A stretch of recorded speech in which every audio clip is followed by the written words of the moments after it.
Una daga brilla en la oscuridad. El metal frío refleja las antorchas que iluminan los pasillos del Senado. 60 hombres se preparan para cambiar el destino de Roma. Hoy, los idus de marzo del año 44 a.C., el hombre más poderoso del mundo conocido caminará hacia su muerte sin saberlo. Julio César despierta esa mañana en su residencia. Su esposa Calpurnia tiene el rostro bañado en lágrimas. Durante la noche, tuvo pesadillas terribles.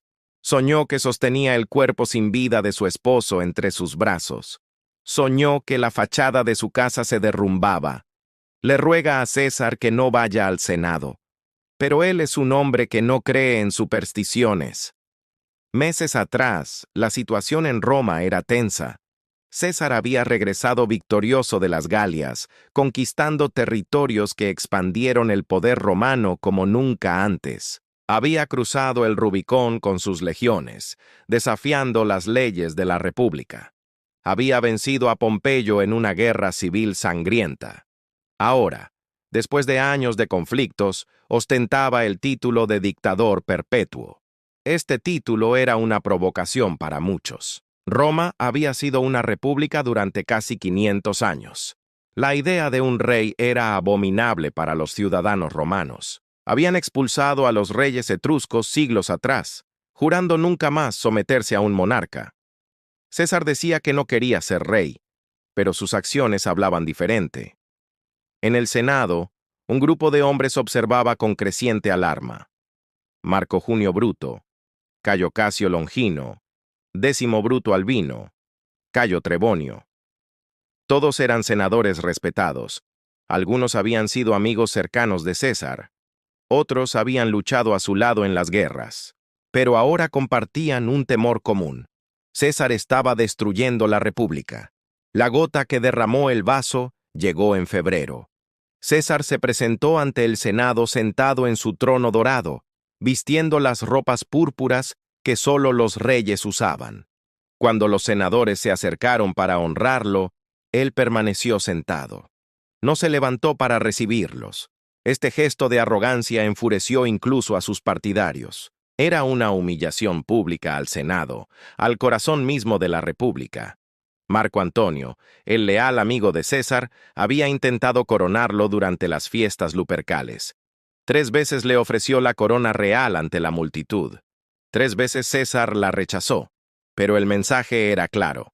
Estaba probando las aguas, midiendo la reacción del pueblo. Muchos interpretaron estos rechazos como simple teatro político. Casio fue quien primero habló de asesinato. Era un hombre delgado, de mirada penetrante y temperamento ardiente. Había luchado junto a Pompeyo contra César, pero recibió el perdón después de la derrota. Sin embargo, ese perdón era una espina clavada en su orgullo. No quería la misericordia de un tirano. Quería libertad. Durante semanas Casio buscó aliados en secreto. Se reunía con otros senadores en casas privadas, lejos de oídos indiscretos. Hablaba en susurros sobre el honor de Roma, sobre los ancestros que habían fundado la República, sobre el deber de defender las instituciones sagradas. Sus palabras encontraban eco en corazones descontentos. El reclutamiento más importante fue el de Bruto. Marco Junio Bruto descendía de Lucio Junio Bruto, el legendario fundador de la República Romana, quien había expulsado al último rey de Roma. Llevar su nombre era llevar un legado de libertad. Casio sabía que si Bruto se unía a la conspiración, otros seguirían. Bruto era admirado por su integridad, su devoción a los principios republicanos, su vida austera y honesta. Pero convencer a Bruto no fue fácil. César lo trataba casi como a un hijo. Algunos rumores decían que César había sido amante de Servilia, la madre de Bruto, lo que hacía las cosas aún más complicadas. César le había dado cargos importantes, lo había protegido, lo había elevado en la jerarquía romana. Bruto le debía mucho. Casio apeló a la conciencia de Bruto. Le recordó el nombre que llevaba, el peso de su linaje. Le habló sobre el futuro de Roma, sobre sus hijos y los hijos de sus hijos viviendo bajo la bota de un dictador. Le mostró cartas anónimas que supuestamente ciudadanos dejaban en la casa de Bruto, rogándole que actuara como su ancestro. Aunque probablemente Casio mismo había escrito esas cartas, el efecto fue poderoso. Durante noches Bruto no durmió.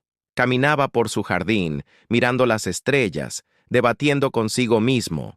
Amaba a César, pero amaba más a Roma. Respetaba al hombre, pero despreciaba al tirano. Finalmente, su sentido del deber venció sobre sus afectos personales. Bruto aceptó unirse a la conspiración. Más que eso, aceptó liderarla. Con Bruto a bordo, los conspiradores crecieron en número. Décimo Bruto, primo lejano de Marco Bruto, era uno de los generales más confiables de César. Su traición sería particularmente dolorosa. Trebonio había sido cónsul gracias al apoyo de César. Tilio Cimber había luchado en las Galias bajo las órdenes del dictador. Todos estos hombres le debían algo a César, y todos habían decidido matarlo. Se reunían en la casa de Casio, en el templo de algún dios menor, en los baños públicos donde el ruido del agua ahogaba las conversaciones. Juraron guardar el secreto. Cada uno traía nombres de posibles aliados. Evaluaban cuidadosamente a cada candidato. Un infiltrado podría destruir todo. Decidieron que el asesinato debía parecer un acto de justicia republicana, no un simple crimen. No contratarían asesinos profesionales. Ellos mismos clavarían las dagas. Todos participarían, compartiendo la responsabilidad y la gloria. Sería un tiranicidio, la muerte de un tirano a manos de hombres libres defendiendo la república. El lugar del asesinato fue motivo de debate. Algunos sugirieron la vía sacra, cuando César caminara hacia el foro. Otros propusieron atacarlo durante los juegos del circo, cuando su atención estuviera distraída. Pero estas opciones eran demasiado públicas, demasiado caóticas. Necesitaban un espacio donde pudieran actuar sin interferencia de los guardias o la multitud. La sesión del Senado programada para los idus de marzo parecía perfecta. El Senado se reuniría en el Teatro de Pompeyo porque la Curia Julia, el edificio habitual del Senado, estaba en reparaciones. El teatro tenía un pórtico grande con columnas donde podían reunirse. César estaría presente para discutir asuntos importantes antes de partir hacia Partia, donde planeaba una nueva campaña militar. En ese lugar, rodeado de senadores, César estaría sin su guardia personal. Los conspiradores podían llevar sus dagas ocultas bajo las togas sin levantar sospechas.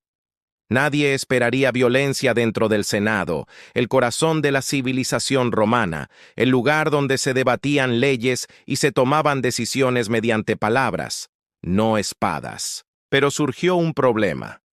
César había comenzado a dudar de su seguridad. Recibía advertencias constantemente. Un adivino llamado Espurina le había dicho que se cuidara de un gran peligro antes de los idus de marzo.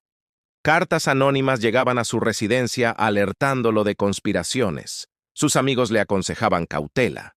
César pensaba expandir su guardia personal. Hablaba de no asistir más al Senado sin escolta armada.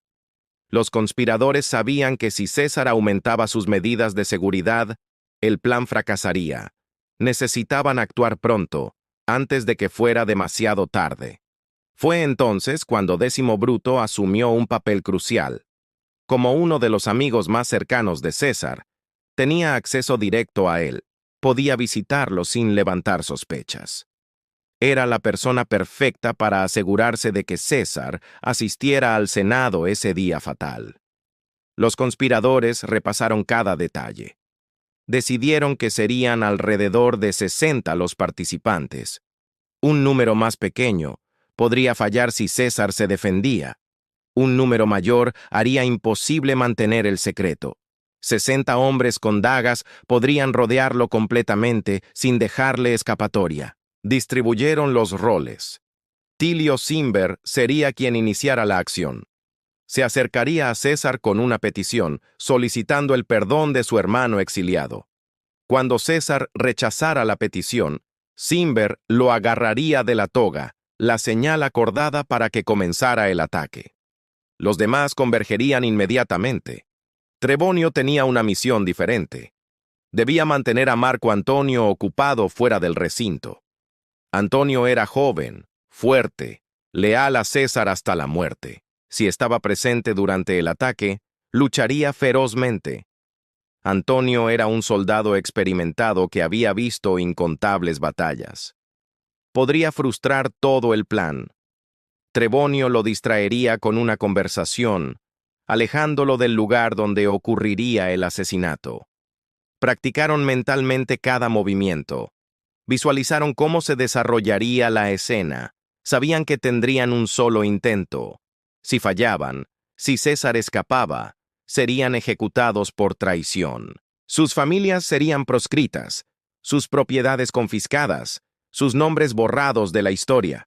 Todo dependía de la ejecución perfecta. La noche anterior a los idus de marzo, varios conspiradores cenaron juntos. Intentaban actuar con normalidad, pero la tensión era palpable. Algunos apenas probaron la comida. Otros bebieron más vino del habitual para calmar los nervios. Hablaban de temas triviales, pero sus mentes estaban en otra parte. Casio regresó a su casa y pasó horas despierto. Revisaba mentalmente cada paso del plan. Buscaba fallas, puntos débiles. Su esposa notó su intranquilidad, pero no preguntó. Había aprendido que su esposo guardaba secretos que ella prefería no conocer. En Roma, la ignorancia a veces era protección. Bruto escribió cartas esa noche. Si todo salía mal, quería que quedara registro de sus motivaciones. Escribió sobre la libertad, sobre la república, sobre el deber hacia los ancestros y las generaciones futuras. Escribió que no actuaba por odio personal, sino por amor a Roma. Luego escondió esas cartas, esperando que nunca necesitaran ser leídas. Décimo Bruto envió un mensaje a César confirmando su asistencia a la sesión del Senado. Escribió que esperaba con entusiasmo discutir los planes para la campaña de Partia. César confiaba en Décimo completamente.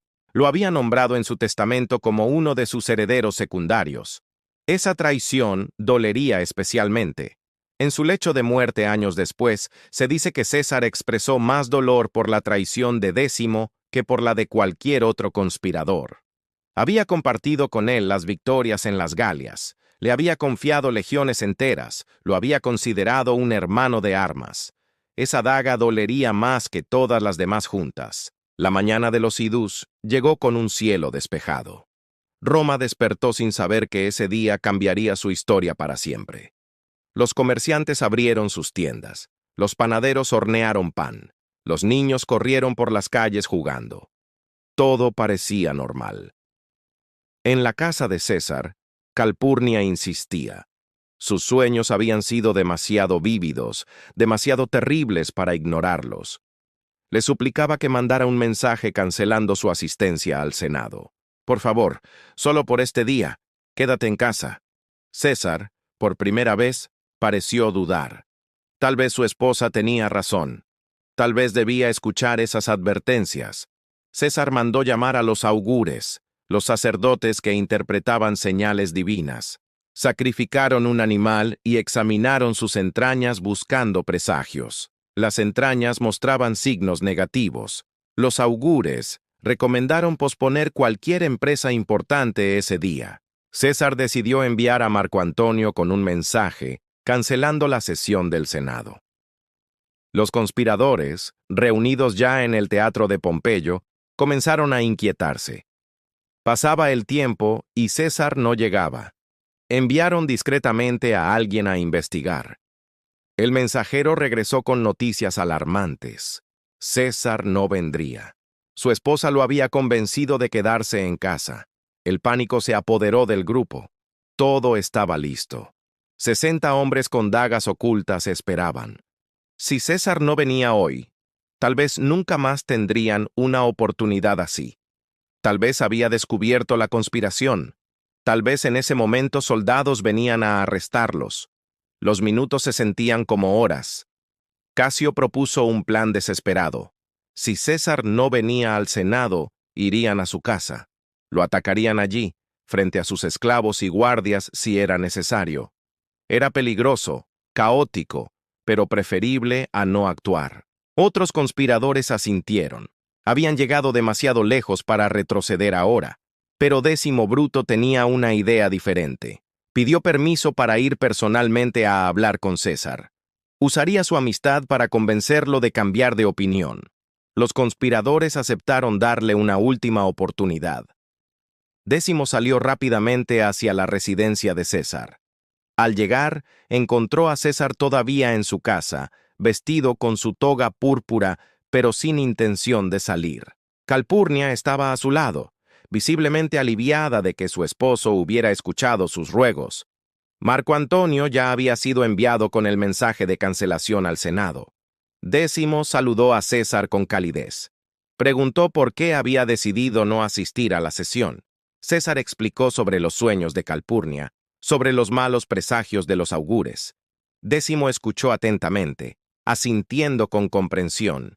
Luego comenzó su trabajo de persuasión. Habló sobre cómo el Senado esperaba con entusiasmo la llegada de César. Mencionó que se discutirían asuntos importantes relacionados con la campaña de Partia. Dijo que algunos senadores querían ofrecerle honores adicionales. Luego agregó el golpe maestro. Se rumoreaba que el Senado planeaba oficialmente nombrarlo rey de todas las provincias romanas fuera de Italia. César mostró interés inmediato. El título de rey había sido su ambición secreta. Aunque lo negaba públicamente, en privado anhelaba ese reconocimiento. La idea de que el Senado estuviera dispuesto a otorgárselo era tentadora. Tal vez este era el momento que había esperado. Décimo continuó. Dijo que si César no asistía después de que el Senado había convocado específicamente esta sesión para honrarlo, parecería débil. Parecería que un simple sueño lo controlaba. Los enemigos de César usarían esto contra él. Dirían que el gran Julio César temía a las pesadillas como una mujer asustada. Las palabras de Décimo tocaron el orgullo de César. Era un general que había conquistado las Galias, que había cruzado el Rubicón, que había vencido a Pompeyo. No podía permitir que lo vieran como un cobarde supersticioso. Además, ¿qué daño podía ocurrir en el Senado, rodeado de ciudadanos romanos, de hombres que lo habían visto liderar Roma a la grandeza? César le dijo a Calpurnia que cambiaría de opinión. Iría al Senado después de todo. Ella protestó, suplicó una vez más. Pero César ya había decidido. Se puso de pie, ajustó su toga y se preparó para salir. Calpurnia lo abrazó con lágrimas en los ojos, como si supiera que era la última vez. Décimo acompañó a César en su camino hacia el teatro de Pompeyo. Conversaban animadamente sobre los planes militares para Partia. César hablaba de las legiones que llevaría, de las rutas que tomaría, de la gloria que traería a Roma con otra conquista. Décimo asentía, sonreía, mientras por dentro su corazón latía con violencia. En el camino, un filósofo llamado Artemidoro se acercó a César. Llevaba un rollo de papiro en sus manos. Le rogó a César que lo leyera inmediatamente, diciéndole que contenía información vital para su seguridad.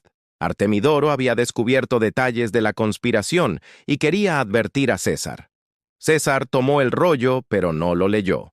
Otros ciudadanos se acercaban con peticiones, con saludos, con documentos para su firma. César les prestaba atención, guardando el rollo de Artemidoro para leer después. Nunca lo haría.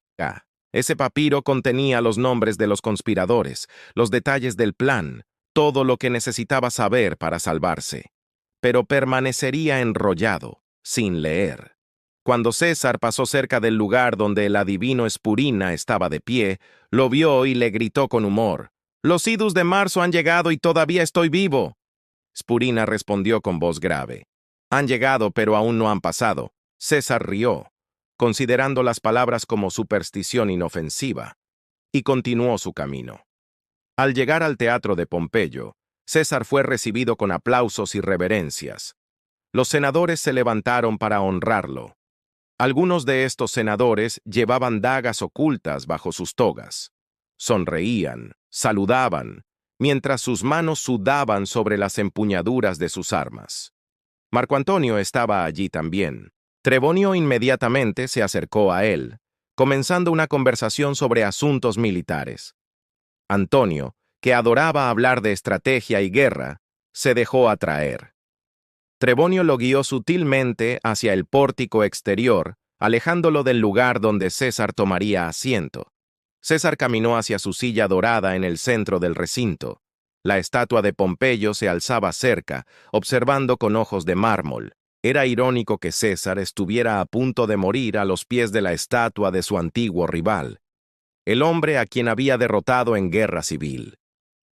Los conspiradores ocuparon posiciones alrededor de César.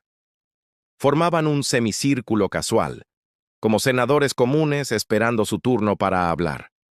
Pero cada uno sabía exactamente dónde estar. Habían ensayado mentalmente este momento docenas de veces. Ahora solo faltaba ejecutarlo. César se sentó, saludando a los senadores presentes. Parecía de buen humor, recuperado de las dudas matutinas. Tal vez pensaba en los honores que supuestamente recibiría. Tal vez imaginaba la campaña de Partia. Tal vez simplemente disfrutaba del poder que había construido durante años de guerra y política. Tilio Cimber se adelantó. Se arrodilló frente a César, presentando su petición formal. Rogaba por el perdón de su hermano, quien había sido exiliado por actividades contra el Estado. César había rechazado esta petición antes, y Cimber sabía que la rechazaría nuevamente. Pero ese no era el punto. La petición era solo el pretexto. César negó con la cabeza. Comenzó a explicar por qué no podía conceder el perdón. Cimber insistió, su voz tornándose más urgente. Otros conspiradores se acercaron, supuestamente para apoyar la petición de Cimber. Rodeaban a César cada vez más, estrechando el círculo. César comenzó a incomodarse. Había demasiadas personas muy cerca de él. Alzó una mano indicando que la audiencia había terminado. Cimber debía retirarse. Pero en lugar de obedecer, Cimber extendió ambas manos y agarró la toga de César por el cuello, jalándola hacia abajo. Era la señal. Todo ocurrió en segundos que parecieron eternidades. Casca, hermano de Cimber, fue el primero en atacar. Sacó su daga y la clavó hacia el cuello de César. Pero estaba nervioso, temblaba. El golpe falló parcialmente, cortando solo superficialmente. César gritó de dolor y sorpresa. César agarró el brazo de Casca y lo atravesó con su estilete, la pluma de metal con la que firmaba documentos. Casca gritó pidiendo ayuda a su hermano. Cimber atacó entonces, su daga encontrando carne. Sangre comenzó a fluir de las heridas de César. Los demás conspiradores convergieron. Dagas brillaban por todos lados. César intentó defenderse, golpeando con los puños, pateando. Era un hombre fuerte, un general endurecido por campañas militares, pero estaba desarmado, rodeado, sorprendido. Las dagas caían sobre él una tras otra. Intentó correr, pero tropezó. La sangre resbalaba bajo sus sandalias. Los conspiradores lo perseguían, acuchillándolo repetidamente. En el caos, algunos se herían entre ellos. Bruto recibió un corte en la mano de una daga de otro conspirador. Pero no se detenían. Seguían atacando. César finalmente vio a Bruto entre sus atacantes. Marco Junio Bruto, a quien había tratado como hijo, a quien había protegido y elevado, sostenía una daga manchada de sangre. Sus ojos se encontraron por un instante. Según algunas fuentes, César pronunció las famosas palabras en griego, kai su, teknon. Tú también, hijo. Aunque muchos historiadores debaten si César realmente dijo esas palabras, el sentimiento era real. Ver a Bruto entre los traidores destrozó algo dentro de César. Ya no luchó más. Se cubrió la cabeza con su toga, como si no quisiera ver más traiciones. Y se dejó caer. Los conspiradores continuaron apuñalándolo incluso después de que cayó. Querían asegurarse de que estuviera muerto. Querían que todos participaran, que todos compartieran la responsabilidad. 23 heridas de puñal marcaban el cuerpo de César cuando finalmente se detuvieron. César yacía inmóvil a los pies de la estatua de Pompeyo. Su sangre se extendía sobre el mármol del piso. Su toga púrpura, símbolo de su autoridad, estaba desgarrada y empapada de rojo. El hombre que había conquistado las Galias, que había cruzado el Rubicón, que había desafiado al Senado mismo, había muerto rodeado de aquellos que llamaba amigos.